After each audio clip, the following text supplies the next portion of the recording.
नमस्कार, आप देख रहे हैं आर्यावर्त टाइम्स। मैं हूं निहारिका सिंह। बिहार की राजनीति में एक ऐतिहासिक मोड़ आ चुका है। पहली बार भारतीय जनता पार्टी का कोई नेता मुख्यमंत्री बनने जा रहा है और वो नाम है सम्राट चौधरी।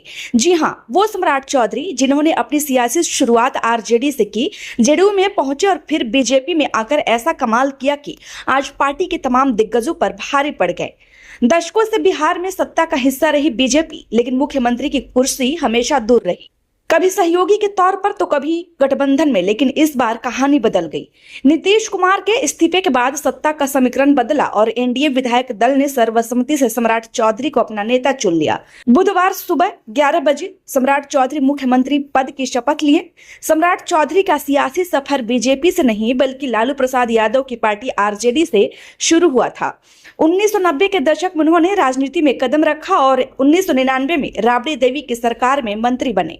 लेकिन यही से विवाद भी शुरू हुआ। विपक्ष ने उनकी उम्र पर सवाल उठाए और उन्हें मंत्री पद से इस्तीफा देना पड़ा। लेकिन यही विवाद उन्हें रातों रात बिहार की राजनीति में पहचान दिला गया।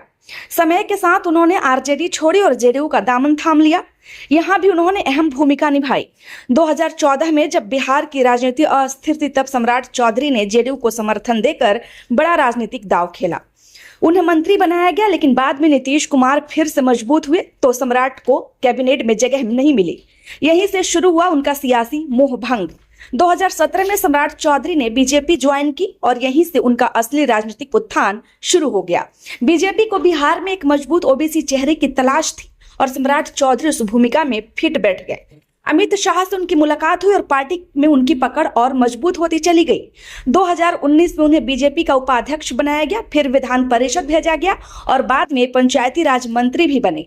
इसके बाद वे बिहार बीजेपी के प्रदेश अध्यक्ष बने और डिप्टी सीएम बने और अब मुख्यमंत्री बने हैं। सम्राट चौधरी को राजनीतिक विरासत में मिली है। उनके पिता शकुनी चौधरी बिहार के बड़े ओबीसी नेता रहे हैं। उन्होंने कांग्रेस से लेकर समता पार्टी, जेडीयू और आरजेडी तक का सफर तय किया था।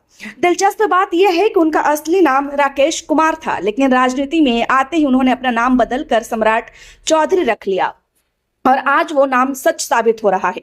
बिहार की राजनीति में जातीय समीकरण बेहद अहम होते हैं और सम्राट चौधरी ने ओबीसी राजनीति को मजबूती से साधा।